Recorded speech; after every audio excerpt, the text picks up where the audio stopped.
जय माता दी भक्तों। माता वैष्णो देवी आप सभी भक्तों की सभी मनोकामना पूरी करे। तो मैं हूं अभी ट्रेन में, आपको ले जाने के लिए मैं आ पहुंचा हूं दिल्ली रेलवे स्टेशन पर, और यहां से हम चलेंगे माता वैष्णो देवी जी के दरबार में। माता रानी जी की यात्रा को लेकर सभी तरह की जानकारी मैं आपको देने की कोशिश करूंगा। वीडियो को पूरा जरूर देखें, कमेंट में जय माता दी लिखकर अपनी हाजिरी दें। माता रानी आपकी मनोकामना पूरी करे।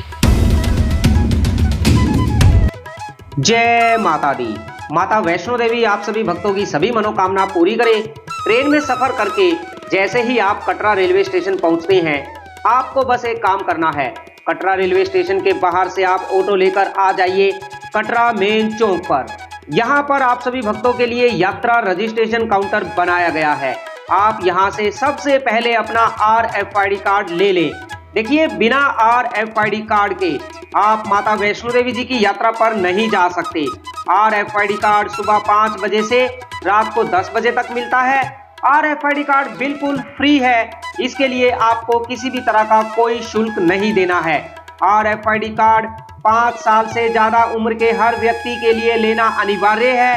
RFID कार्ड लेने के लिए आप अपना आधार कार्ड ओरिजिनल या मोबाइल में भी रख सकते हैं।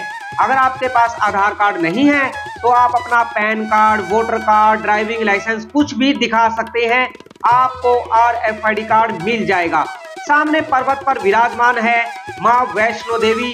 कमेंट में जय माता दी लिखकर अपनी हाजिरी दें। आप कब माता वैष्णो देवी जी के दरबार में आ रहे हैं, अपने आने की डेट हमारे साथ कमेंट में साझा जरूर करें। सबसे जरूरी बात आप सभी भक्तों को हम बताना चाहते हैं, देखिए, अगर आप माता वैष्णो देवी जी के भवन पर रूम लेना चाहते हैं तो कटरा बस स्टैंड के अंदर है निहारिका भवन। निहारिका भवन के अंदर सामने है room booking counter, enquiry and reservation counter. यहाँ पर आपको आना है। ये कटरा बस स्टैंड के अंदर बना हुआ श्राइन बोर्ड का निहारिका भवन है। यहीं से ऑफलाइन में माता वैष्णो देवी जी के भवन पर आपको रूम्स, डोरमेट्री, हेलीकॉप्टर टिकट आपको यहां से मिल जाते हैं। हेलीकॉप्टर टिकट काउंटर यहां पर ही अंदर अलग से बनाया गया है। आपको अगर रूम लेना है तो आप इसी काउंटर पर सुबह सुबह जितना जल्दी हो सके आकर लाइन में लगकर माता वैष्णो देवी जी के भवन पर रूम ले सकते हैं। आपको ऐसे डोरमेट्री भी मिलते हैं और ऐसे लॉकर भी फ्री मिलते हैं माता रानी जी के भवन पर। आइए मैं आपको दिखाता हूं कि कैसे रूम आपको माता रानी जी के भवन पर मिलते हैं। देखिए, ये एक रूम है, इसके अंदर ऐसे बेड लगे होते हैं। एक नीचे बेड होता है, एक ऊपर बेड होता है। एक बेड का जो किराया है वो 24 घंटे के लिए 150 रुपए है। साथ में आपको नहाने के लिए गर्म पानी, सामान रखने के लिए लॉकर फ्री मिलता है। अगर आपको अच्छा और सस्ता होटल लेना है तो बाणगंगा वाले मेन रोड पर ये केदार होटल है। जैसे ही आप कटरा मेन चौक से थोड़ा सा आगे चलते हैं, लगभग 50 मीटर चलने के बाद यहाँ पर आता है होटल अभिनंदन। होटल अभिनंदन के बिल्कुल सामने है केदार होटल। ये एक बहुत ही अच्छा और सस्ता होटल है, फैमिली होटल है। सामने आप देख पा रहे हैं होटल अभिनंदन। यही मार्ग आगे बाणगंगा द्वार की ओर जा रहा है। आप इस केदार होटल में आ जाएं। यहाँ पर आपको काफी अच्छा और सस्ता होटल मिल जाएगा। इसके रूम्स की और वॉशरूम की बात करें तो काफी नीट एंड क्लीन, साफ सुथरे आपको इसका बाथरूम और रूम मिल जाता है। एक फैमिली के लिए ये काफी अच्छा होटल है, आप यहाँ पर रुक सकते हैं। होटल का जो किराया है वो लगभग 1000 रुपए से शुरू हो जाता है और लगभग 1500-2000 रुपए तक आपको यहाँ पर रूम मिल जाता है। Double bedroom, 4 bedroom, AC, non AC, जैसा रूम आपको चाहिए आप ले सकते हैं। रूम के अंदर का नज़ारा अभी आप देख पा रहे हैं। बड़े सुंदर रूम यहाँ पर बनाए गए हैं आप सभी भक्तों के लिए।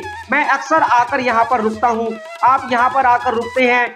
आप यहाँ पर रेट की बात करने के बाद आप अपने यात्रा लाइव यूट्यूब चैनल के बारे में अगर बताते हैं तो आपको जितना हो सकेगा डिस्काउंट दिया जाएगा। सामने देख सकते हैं ये है डबल रूम, काफी अच्छे रूम है, आप यहाँ पर आकर रुक सकते हैं। लेकिन रूम की जो कीमत है वो डिपेंड करता है कि अभी माता रानी जी के दरबार में कितनी भीड़ है, कटरा में कितना रश है। क्योंकि जब रश ज्यादा होता है तो रूम के रेट बढ़ा दिए जाते हैं, जब रश कम होता है तो रूम के रेट भी कम कर दिए जाते हैं। अगर आप नए साल पर आ रहे हैं तो हो सकता है आपको यही रूम 2000 रुपए में, 2500 रुपए में मिले। लेकिन आम दिनों में आपको 1000 रुपए में, 1200 रुपए में ये रूम मिल जाते हैं। मैं होटल वाले का मोबाइल नंबर आपको डिस्क्रिप्शन में दे दूंगा। माता रानी जी का जयकारा लगाते हुए आप पहुंच चुके हैं चरण पादुका मंदिर पर।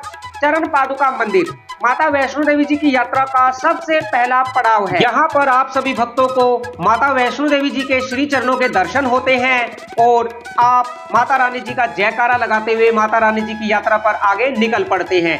ऐसी मान्यता है, यहाँ पर माता वैष्णो देवी जी ने पीछे मुड़कर देखा था, इसीलिए यहाँ पर माता रानी जी के श्री चरण विराजमान है। माता रानी आपकी मनोकामना पूरी करे। प्यारे भक्तों, आप सभी भक्तों को बताना चाहते हैं, माता रानी जी के दरबार में काफी ज्यादा ठंड होने लगी है। अगर आप आने वाले समय में माता रानी जी के दरबार में आ रहे हैं तो आप गर्म कपड़े लेकर जरूर आएं। आप यात्रा मार्ग पर भी देख सकते हैं, जितने भी भक्त आपको नजर आ रहे हैं सभी ने गर्म कपड़े पहने हुए हैं। आपको बता दें, वैसे दिन में धूप निकलती है, लेकिन शाम के बाद माता वैष्णो देवी जी के भवन पर काफी ज्यादा ठंड हो जाती है। आप सभी भक्तों से अनुरोध है, जो बात मैं आपको बता रहा हूँ ध्यान से सुने।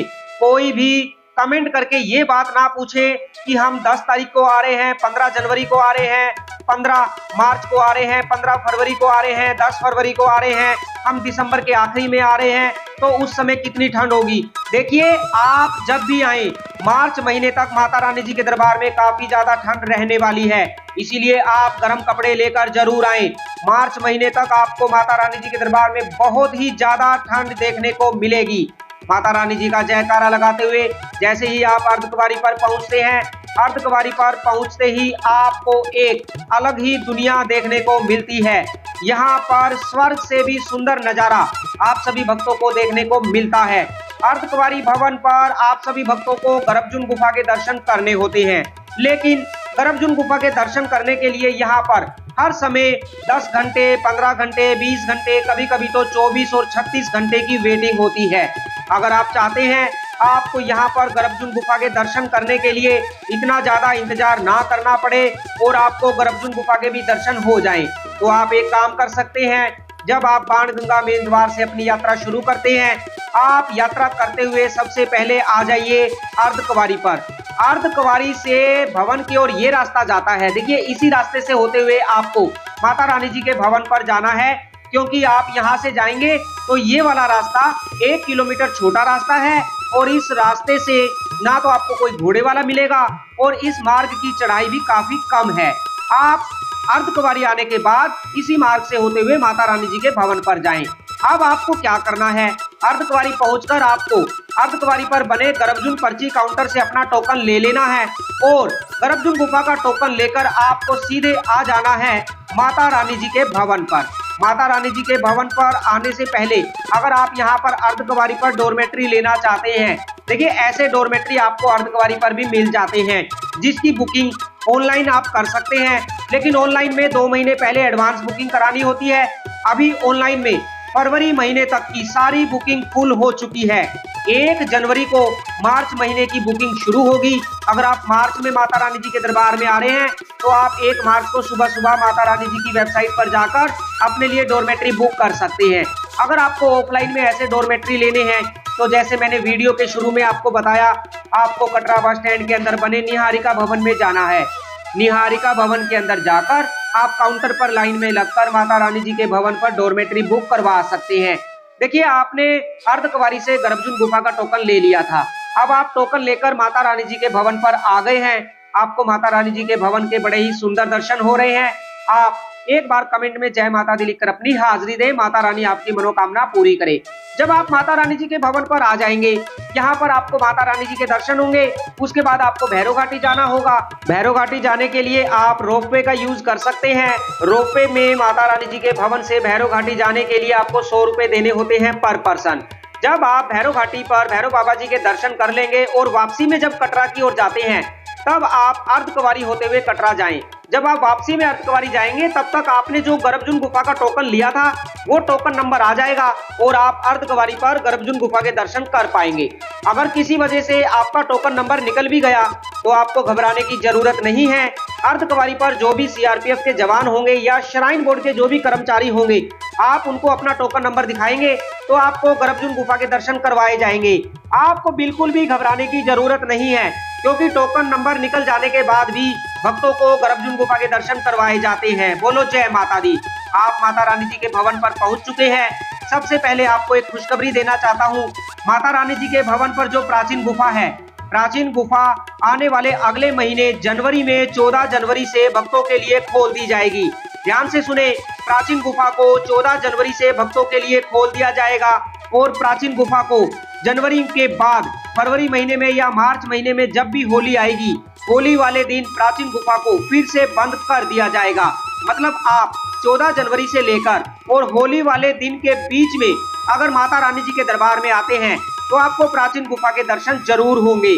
प्राचीन गुफा हर रोज खुलेगी, लेकिन कितनी देर के लिए खुलेगी और किस समय खुलेगी, इसके बारे में कोई भी जानकारी श्राइन बोर्ड की तरफ से नहीं दी जाती है। प्राचीन गुफा तभी खुलती है जब दर्शन करने की लाइन में भीड़ कम होती है। जैसे ही दर्शन करने की लाइन में भीड़ ज्यादा हो जाती है, प्राचीन गुफा को फिर से बंद कर दिया जाता है। मतलब 14 जनवरी से लेकर होली वाले दिन तक अगर आप माता रानी जी के दरबार में आते हैं तो आपको प्राचीन गुफा से दर्शन जरूर होंगे। सामने है स्काई वॉक। आप इसी स्काई वॉक के अंदर से होकर ऊपर से होते हुए माता रानी जी के आगे नारियल प्रांगण में प्रवेश करते हैं।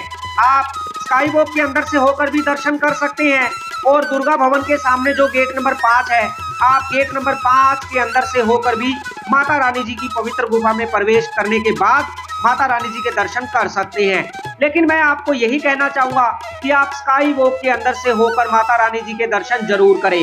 दर्शन करने की लाइन में लगने से पहले आप अपना सारा सामान लॉकर में जमा करवाएं। माता रानी जी के भवन पर है पार्वती भवन। पार्वती भवन में आपको फ्री लॉकर की सुविधा श्राइन बोर्ड की तरफ से मिल जाती है।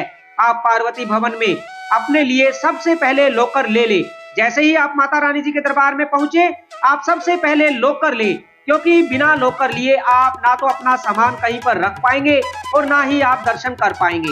इसीलिए आप सबसे पहले लॉकर ले, उसके बाद आप लॉकर में सामान जमा करने के बाद माता रानी जी के दर्शन करने जा सकते हैं। सामने आप देख पा रहे हैं, रोपवे में बैठकर माता रानी जी के लाडले भक्त माता रानी जी के भवन से भैरव घाटी जा रहे हैं। रोपवे की टिकट लेने के लिए काफी लंबी लंबी लाइन लगती है, लेकिन फिर भी भक्तों के उत्साह में कोई कमी नहीं आती है।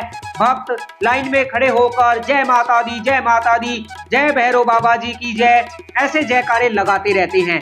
ऐसी मान्यता है, अगर आप माता रानी जी के दर्शन करने के बाद भैरव घाटी जाकर भैरव बाबा जी के दर्शन नहीं करते हैं तो आपकी यात्रा सफल नहीं मानी जाती है। लीजिए, रोपवे माता रानी जी के भक्तों को लेकर उड़ चला भैरव घाटी ले जाने के लिए। आप भी अगर रोपवे में भैरव घाटी जाना चाहते हैं तो आप जितने मेंबर माता रानी जी के दरबार में आए हैं, सभी मेंबर को टिकट लेने की लाइन में लगना होता है, क्योंकि ऐसा नहीं है कि आप में से कोई एक आदमी लाइन में लग जाएगा और टिकट ले लेगा, बाकी बाहर वेट करेंगे, क्योंकि टिकट लेने के बाद आप बाहर नहीं आ सकते। इसीलिए आप जो भी भक्त माता रानी जी के भवन से भैरव घाटी जाना चाहते हैं, सभी मेंबर रोपवे की टिकट लेने की लाइन में लगे, जिससे आपको किसी भी तरह की कोई परेशानी ना आए। सामने माता रानी जी का भवन, इसी भवन के अंदर पवित्र गुफा में विराजमान है माँ वैष्णो देवी। कमेंट में जय माता दी लिख दीजिए। आप कब माता रानी जी के दर्शन करने आ रहे हैं, अपने आने की डेट हमें कमेंट में बताना ना भूलें। अब बात करते हैं माता रानी जी के भवन पर स्नोफॉल कब होगी। देखिए, माता रानी जी के भवन पर स्नोफॉल लगभग जनवरी के पहले हफ्ते के बाद कभी भी हो सकती है। मतलब 10 जनवरी के बाद माता रानी जी के दरबार में आपको स्नोफॉल देखने को मिल सकती है। अगर आप स्नोफॉल का आनंद लेना चाहते हैं और प्राचीन गुफा से भी दर्शन करना चाहते हैं तो मैं आपको कहूंगा आप 14 जनवरी के बाद माता रानी जी के दरबार में आइए, क्योंकि 14 जनवरी को माता रानी जी की प्राचीन गुफा भी खुल जाएगी और तब तक तो माता रानी जी के भवन पर स्नोफॉल भी हो जाती है। आप स्नोफॉल का भी आनंद ले पाएंगे और प्राचीन गुफा से दर्शन कर पाएंगे। देखिए, स्नोफॉल जनवरी के पहले हफ्ते के बाद ही होगी, उससे पहले आपको माता रानी जी के दरबार में स्नोफॉल देखने को नहीं मिलेगी। हमने देखा है, हम वीडियो में पूरी जानकारी दे रहे हैं, आपको साफ साफ बता रहे हैं कि स्नोफॉल कब होगी, प्राचीन गुफा कब खुलेगी, लेकिन फिर भी कुछ भक्त ऐसे हैं जो हमें कमेंट करके ये पूछते हैं, क्या दिसंबर में स्नोफॉल देखने को मिलेगी, क्या हमें दिसंबर में प्राचीन गुफा से दर्शन होंगे।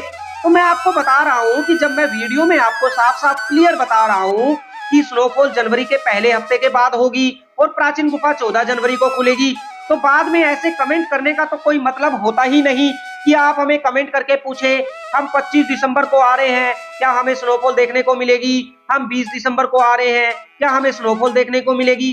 मैं आप सभी भक्तों से हाथ जोड़कर ये पूछना चाहता हूँ, क्या आप स्नोफॉल देखने आ रहे हैं या माता रानी जी के दर्शन करने आ रहे हैं? मैं कभी कभी हैरान हो जाता हूँ भक्तों के कमेंट पढ़ के। वो कहते हैं कि हमें स्नोफॉल कब देखने को मिलेगी। जब मैं उनको बताता हूँ कि स्नोफॉल आपको जनवरी के पहले हफ्ते के बाद देखने को मिलेगी, तो वो कहीं ना कहीं उदास हो जाते हैं और हमें कमेंट करते हैं कि हम तो दिसंबर में आ रहे हैं, हमें स्नोफॉल देखने को नहीं मिलेगी। तो आप माता रानी जी के दर्शन करने आ रहे हैं, ना कि स्नोफॉल देखने। जब आप माता रानी जी के दर्शन करने की लाइन में लगे तो आप स्काई वॉक के अंदर से होकर जाएं। स्काई वॉक बड़ा ही सुंदर आप सभी भक्तों के लिए बनाया गया है। बात करें तो माता रानी जी के दरबार में अभी कितनी भीड़ है। देखिए, अभी भीड़ कोई ज्यादा नहीं है, लेकिन आने वाले नए साल पर भीड़ काफी ज्यादा होने वाली है। अगर आप नए साल पर माता रानी जी के दरबार में आ रहे हैं और आपके साथ छोटे छोटे बच्चे हैं, तो आप अपने बच्चों का हाथ पकड़ कर रखें। किसी भी तरह की कोई ऐसी गलती ना करें कि आपके बच्चे आपसे बिछड़ जाएं, जिससे आपको बाद में परेशानी हो। आप अपने बच्चों के साथ मिलकर यात्रा करें, अपने परिवार के साथ मिलकर रहें, क्योंकि नए साल पर माता वैष्णो देवी जी के दरबार में भारी संख्या में माता रानी जी के लाडले भक्त माता रानी जी के भवन पर पहुंचने वाले हैं। माता रानी जी के श्री चरणों में अपनी हाजिरी लगाने पहुंचने वाले हैं। अगर आप भी नए साल पर माता रानी जी के दरबार में आ रहे हैं, तो आप हमें कमेंट में जय माता दी लिखकर जरूर बताएं कि आप कब माता रानी जी के दरबार में अपनी हाजिरी लगाने आने वाले हैं। माता वैष्णो देवी जी की यात्रा को लेकर किसी भी तरह की कोई भी जानकारी आपको चाहिए, आप हमें मैसेज करके कमेंट करके पूछ सकते हैं। हम आपके सभी सवालों का जवाब जरूर देंगे। आप चैनल को सब्सक्राइब करके हमारा हौसला जरूर बढ़ाएं, वीडियो को लाइक करें, कमेंट में जय माता दी लिखकर अपनी हाजिरी दें। माता रानी आप सभी भक्तों की सभी मनोकामना पूरी करे। श्री माता वैष्णो देवी जी के भवन पर मैंने आपको शुरू में भी बताया, काफी ज्यादा ठंड होने लगी है। आप अगर आने वाले समय में माता रानी जी के दरबार में आ रहे हैं, तो आप गर्म कपड़े लेकर जरूर आएं, जिससे आपको किसी भी तरह की कोई भी परेशानी का सामना ना करना पड़े। माता रानी आपकी मनोकामना पूरी करे। जय माता दी।